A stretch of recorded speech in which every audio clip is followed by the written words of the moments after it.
What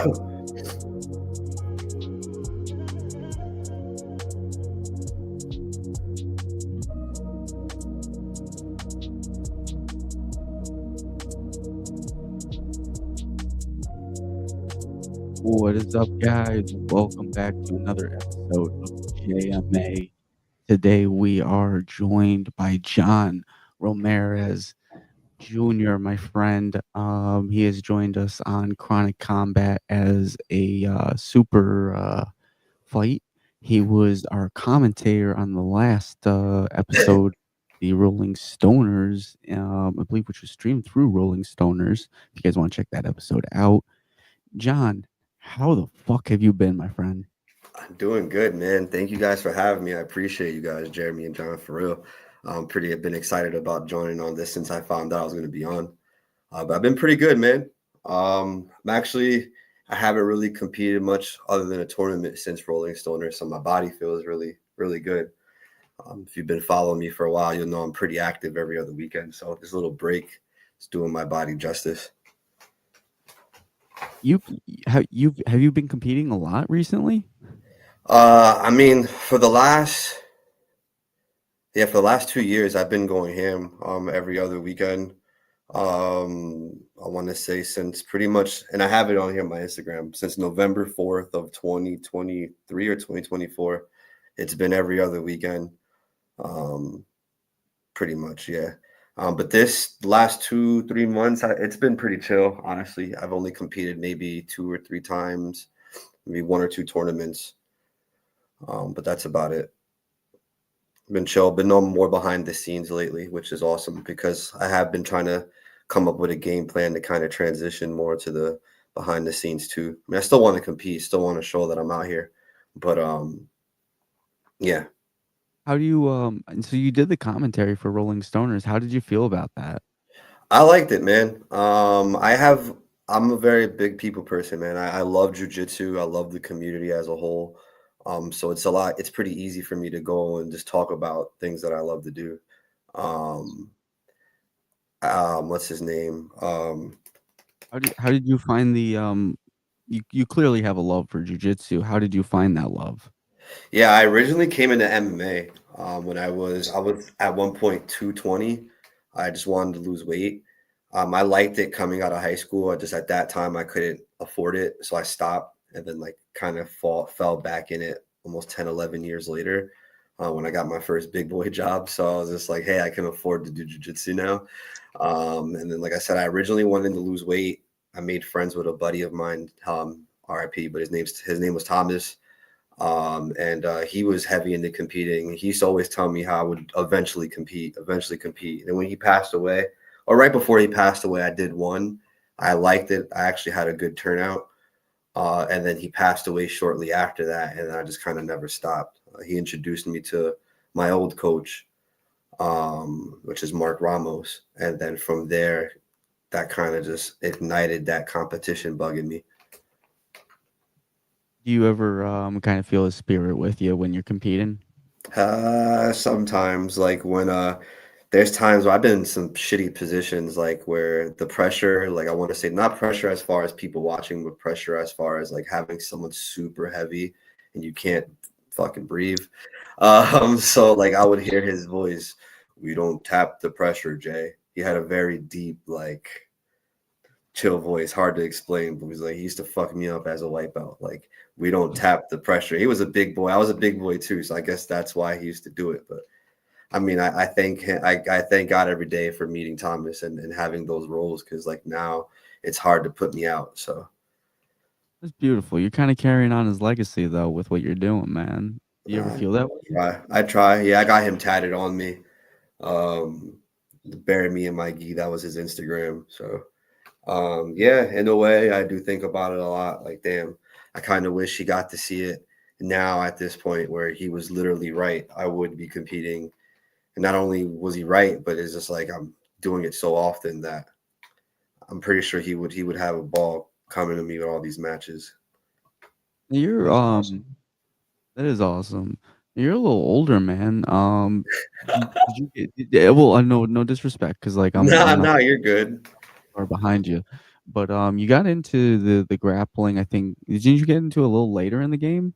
Yeah, I was 31 when I got into jiu-jitsu. How do you, do you compete with the younger guys nowadays? Or, like, do you feel like, at a disadvantage, or how do you feel about that? So the first 2 years of like, especially when I first started competing, I guess that stigma of hearing that I was a master's athlete, kind of got in my head. So the first 2 years I did do adult tournaments. I honestly didn't commit to masters until now. I'm technically masters too because I'm 35. I turned 35 in March. But I just now started doing masters one. Um, it's funny because seeing it from both spectrums, the only honestly difference is just masters guys are just a lot stronger than some of the adult guys. That's really the only difference that I've noticed because some of these guys, yeah, you want to keep sleeping on the old guy. But this old guy, if you're not paying attention, will beat that ass. And like, I'm not talking about me. Like, I could talk about some of the guys. I just lost to some dude over the weekend, not over the weekend, a few weekends ago at Jiu Jitsu World League. Like, he didn't look like much, but he just positionally dominated me the whole round. I lost in the finals to this guy. That Um, and it was, that's but impressive the because you're no joke, man. Like, we've seen you grapple and, like, you've got some game. thank you, bro. You going someplace with it. Thank you. Yeah, like I said, I love competing is what I like to do. And, I've been landing a lot of sponsorships, a lot of brands I've been working with lately. So now it just gives me the extra motivation to work harder because now to me, it's like mentally it has to make sense. Like I can't just, I mean, I like to joke around with my friends and say I have mid jujitsu. I'm just very liked. But no, like I joke, that's obviously a joke. Like I see myself higher than that. So it's just like, with that being said, if someone's going to take the time, brand me with their business as well, then I have to do my part by training every day, getting better, and even going with some of the best. Like I got blessed with my head coach is one of the best in the world. So like getting to go to his school and rolling with the guys there, rolling with him keeps me on my toes. No, for sure. Now, Bergen County, is that does the coach there from, Tom DeBlas? I saw that it's a team Tom DeBlas affiliated, right? Yeah, he's a Tom DeBlas black belt. I'm not mistaken, he's one of the top 10 in the world. Has weight, whether it be last year or currently. But I mean, you put anyone in front of him, he'll knock him down too, which is pretty fucking cool to see. Bet, bet. How do you feel about the, different communities, New York versus Connecticut? You've been traveling around a little bit. I know, like, you were at Chronic Combat, which is based, New York City, the 5 boroughs, and then Yeah. we have Rolling Stoners, which is based around the Waterbury, Connecticut area. Which community has really resonated with you? That's a good question. It's funny because everyone thinks I'm from New York, but I'm from New Jersey, bro. That's the We funny thing. So we I'm don't right in the middle.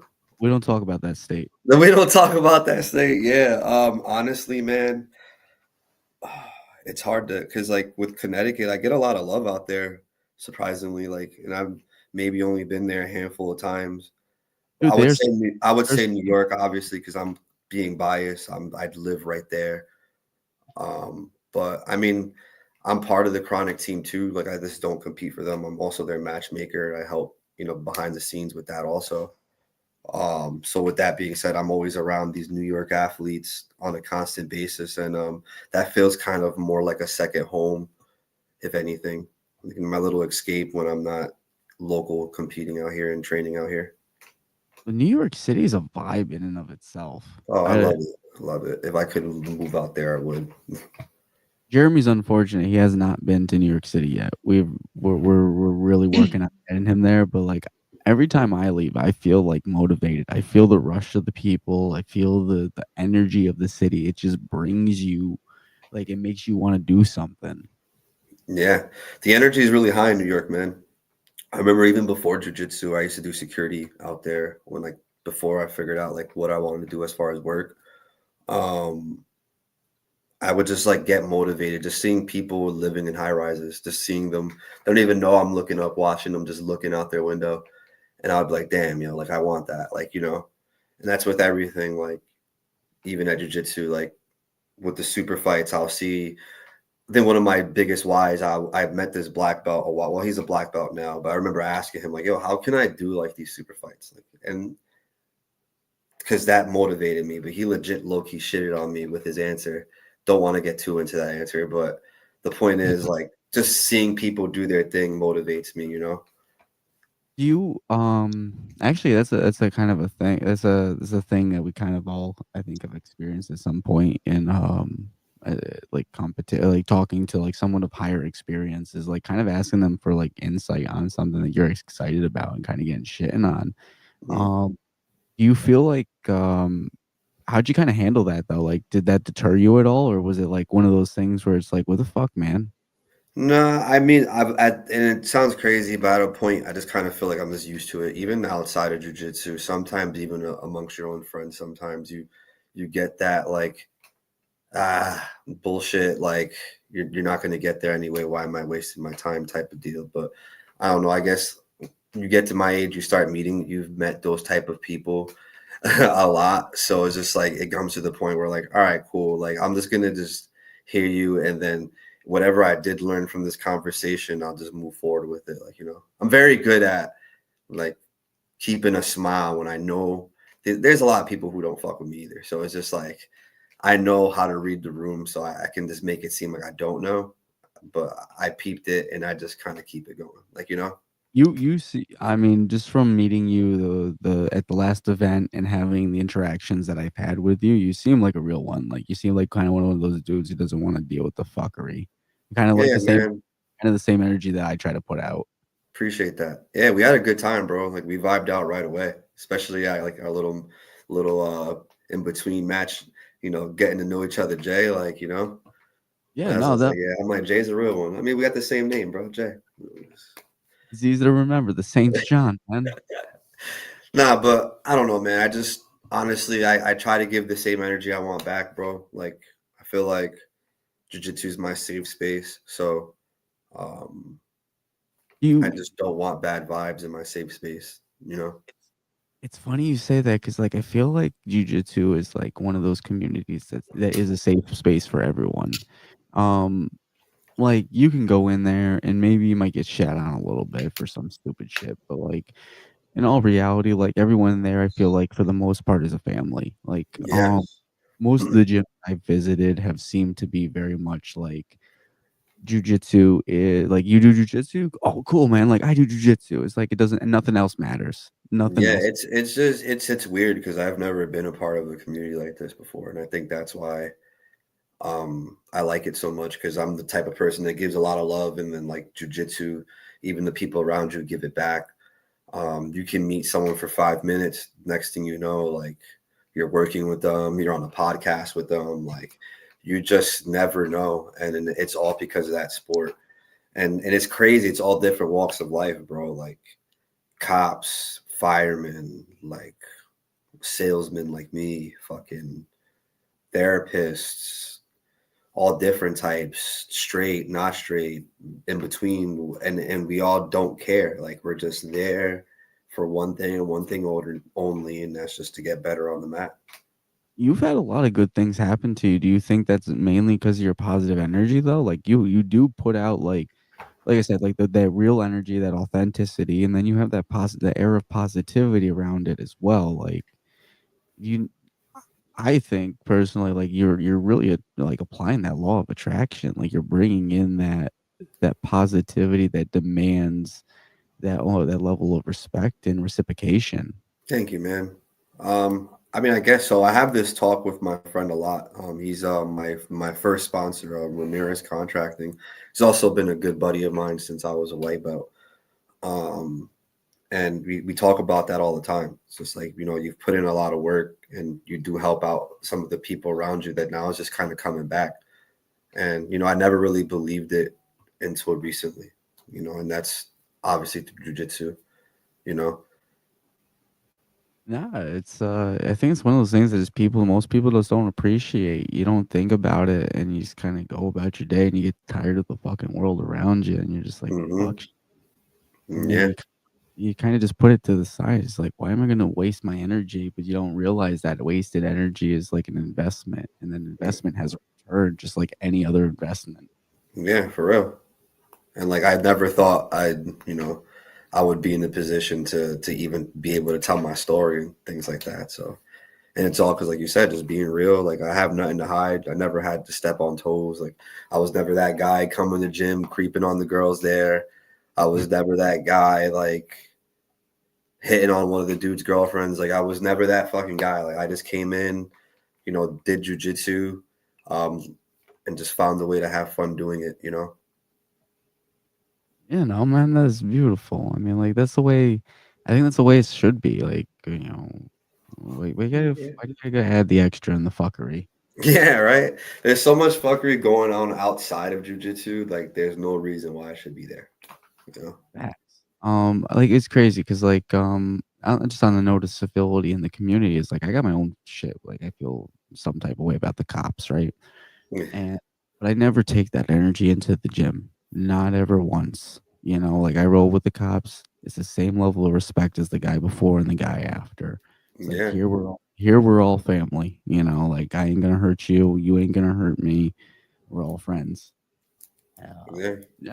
And And yeah, like sometimes you gotta remember it's still a martial art at the end of the day. Like it's art. So we can't always have that, athlete sport mindset, coming into this safe space. Because just like it's a safe space for me, it can be a safe space for somebody else. You know what I'm saying? What do you think that comes from? Like when you see how it's kind of transitioned, and me and John talk about this fairly often about how, like, especially with the introduction of MMA, how we've kind of lost the martial arts and integrity aspect of martial arts, and it's become more of a ego thing. Like, where do you think that started? Like, do you think there's a way we can start trying to fix it? Like, I want to hear your thoughts on it. As somebody who's way more deeper into the competition. Um, I just think people just don't know how to stay humble sometimes. Like I had my moment even at Rolling Stoners. I never celebrate a win, and that was like my first time I think I've ever done that. But my boy Will had me a little hype mid match. He was talking to the crowd mid match. I didn't really like that, but I was getting my ass whooped, but he was doing that, so I didn't really like that. But anyway, not to get off topic, but yeah, man, I think with social media, people getting clout, people getting followers, just access to kind of show off is where people are kind of losing sight of the martial art because then now everybody wants to be a personality. Everybody wants to be Gordon Ryan or Craig Jones, and they feel like, all right, well, I can act like this because it's gonna, do whatever. Forgetting the fact that, like, again, like we gotta respect the mat, respect my opponent, respect the person across from me. Without that person, I wouldn't even have a match to begin with. So, um, but I think just the way to kind of level it back or dial it back in is just to kind of remember, like these events don't really mean nothing. Like, they really don't. So there really is no need for us to be acting like we never won anything after a match. no, Yeah. that's Yeah. that that's deep because like I think the biggest battle everyone always really has is the one with yourself. Mm-hmm. It's facts. And then and that's that ego. That's the There's ego the that ego. Sometimes, especially in jiu-jitsu, like, and then you learn that early as a white belt. Like, you got to just let that shit go out the window. Um, oh yeah. I First remember le my first first lesson submission. I got caught in an arm bar, and the dude was like, I remember I was like over 200 pounds. The guy was like maybe like buck 30. Caught me in the arm bar. I tried to pick him up, and he just extended. I almost broke my shit, and that's because of ego.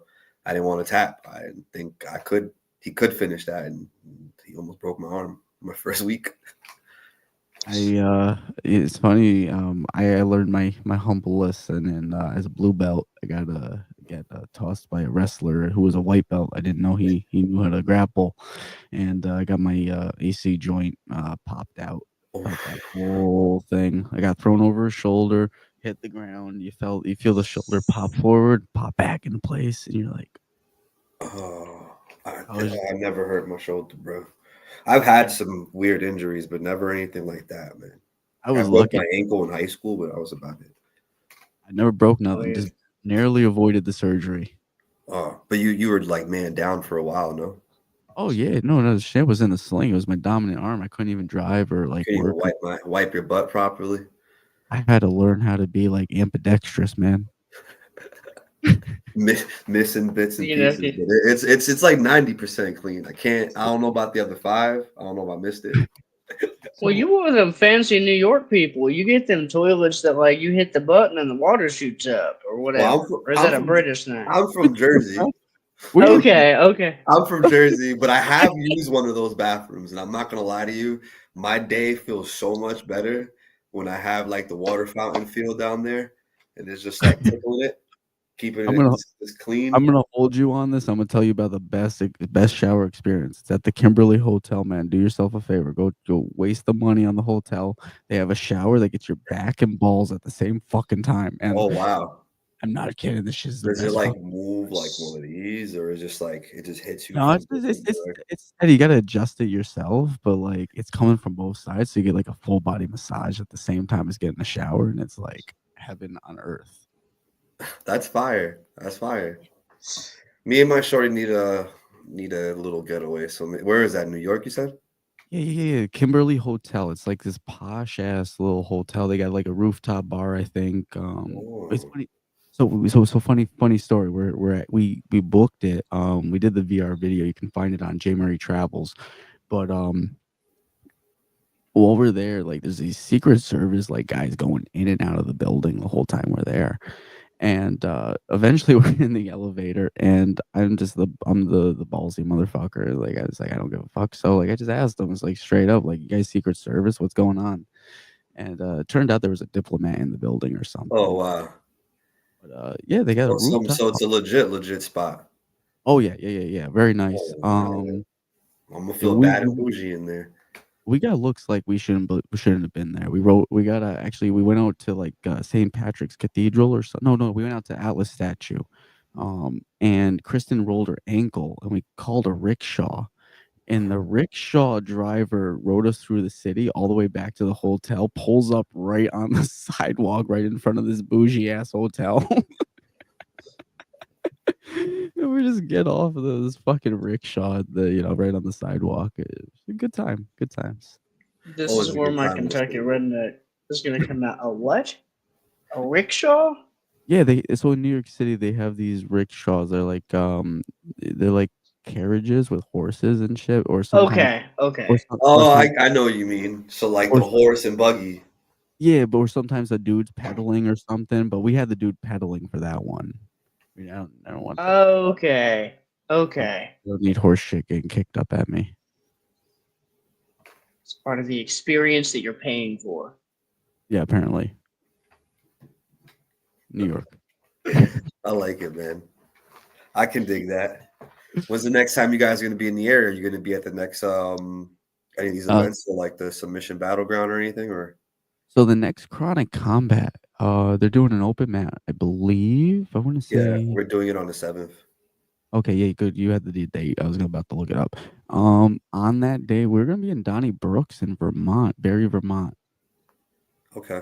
So I won't be able to make it. I was gonna send one of our authors, but I didn't think it was worth it with it just being No, me. it's more for just like it's a grand opening for the location that we're doing it at. It's a yoga Okay. studio slash like kind of dispensary. Oh wow. Yeah, so it's pretty cool. It's like the dispensary downstairs, and I think the yoga studio is up there. So we're gonna like just make it into a big mat. I don't think there's gonna be any vendors or anything, just a dispensary downstairs. But yeah, it's like a couple hours, nothing crazy.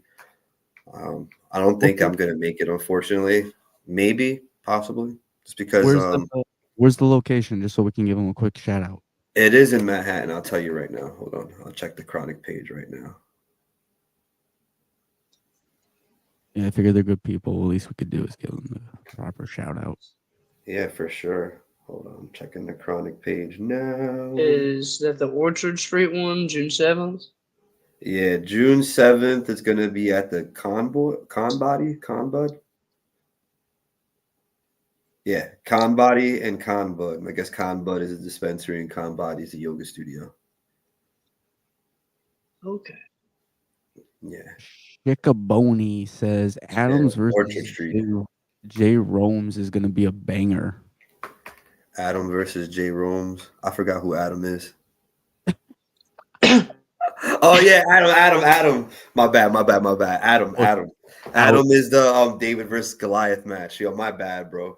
I'm a little Who's Goliath? shouts to the Puffco. Yeah, just for some of the people tuning in. I'm being the judge for Jay Romes. Thank you, man. I'm gonna be the judge for Ambush Open. Ambush Open is going to have 3 brackets, 155 and under, 185 and under, and a heavyweight bracket, which I think is 215 and under. And then I think I'll be like the co-main event. It's going to be an open match. He's about, I don't want to sound mean and overshoot the weight. He's a big boy. He's like way over 2, maybe way over 250.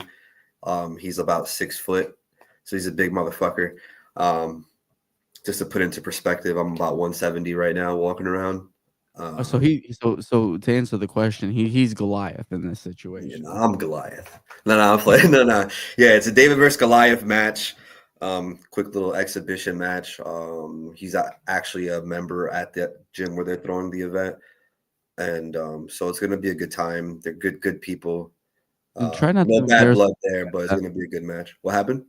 I said try not to embarrass them too with bad then. Nah, I'm gonna try to take this man down via fireman somehow.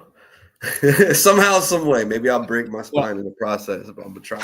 I want to see that. I hope you land it. Yeah, but I'm super excited. Adam is a beast. He's gotten better. He just got his purple belt a couple months ago, so I know he's been putting it to work. So I know he's ready to go. And it's gonna be a friendly match, but I'm pretty sure we're both competitive by nature, so it's gonna come out regardless. So it will be a fire match. So shouts to Ambush Jiu-Jitsu. It's gonna be a good one. Absolutely. All right, my friend. We are coming up on 27 minutes. At this point, we like to kind of throw a quiz at you. It's gonna be some random questions that you should know about your career or your skill profession. Hopefully, maybe. All right. If you get all your questions correct, my friend, we will send you a prize from the JMA store, specifically something pertaining to the podcast. We have mugs and shirts and potentially hoodies in the near future. Let's go. My friend, are you ready? Let's go. I'm excited. All right. Watch it be a fucking crazy one where I should know the answer and I don't know the answer. And I'll be like, damn, I'm a fake jiu-jitsu guy. Give me.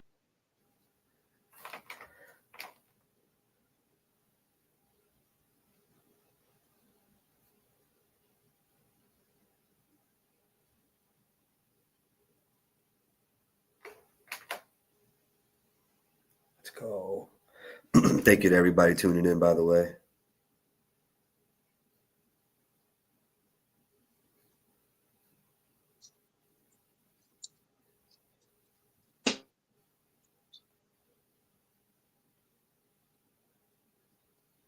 My boy. I wonder what these questions are about to be. What you getting a whole board ready or? I'm actually not sure what he has prepared yet. I think Dalton put this one together. I apologize there. I accidentally fucked up the my camera here. Give me 1 second. I do have this here. I apologize. I thought you were putting together. All right. Here we go. There we go. All right. Now I still have audio. Perfect. All right. There we go. That was the issue. My friend, first question on the board. What is the most effective takedown statistically in MMA?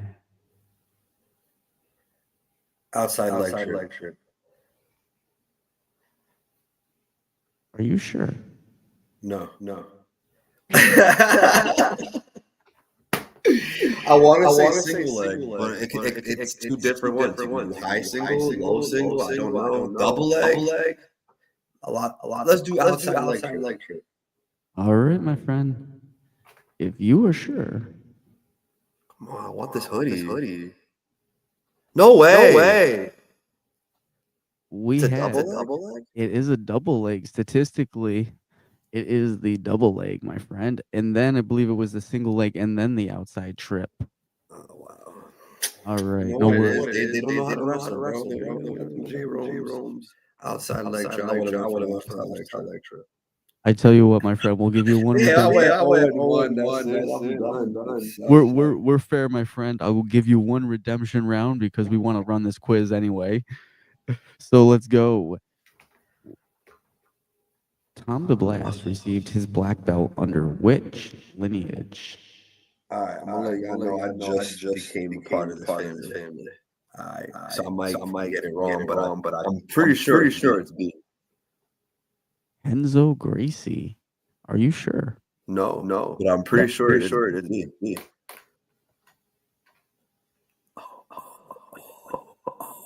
No! I'm pretty sure B. This was I'm live on television. No, I'm pretty sure B is correct. I'm pretty sure I fucked it. I don't know. It moved. No, I'm pretty sure I fucked that up. Hold on, let me double check that because I'm pretty sure. Jeremy's gonna know. Hold on. Wait, what? Jeremy, We're pulling I'm Jeremy. the least knowledgeable jiu-jitsu guy in the stream. I'm embarrassed because I'm pretty sure I just looked this up too. Tom, I'm pretty sure it was Enzo Gracie. I'm pretty sure you're correct, bud. And if you are, you did win. Let's go. Yep. No, that is correct. Let's go.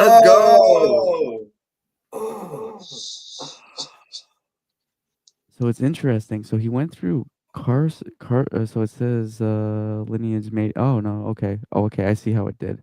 I see how it went. Never mind. I'm lying. I'm bullshit. It felt good. It sucks. Hey, at least the podcast was good. Got good energy. I won the next one. Nah, man, this shit's beautiful. Appreciate you being on. Let me get my fucking ass on the screen here. Here we go. All right, now we're back to normal. Yeah, man, like shit. You have an impressive career. You got a fucking great energy. Like this has been a great podcast, man. I appreciate you coming on. We like to give people shout outs before we give a close. Where can people find you? Yeah, thanks. First of all, thank you to you guys for having me. I had a lot of fun. Time does go by fast. You're around good people having a good time. So that shit felt like 5 minutes.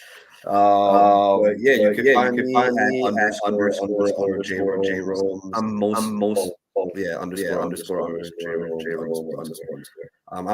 Instagram. I do have a YouTube. I do have an OnlyFans. I do have a Snap and all that. But I own most Instagram.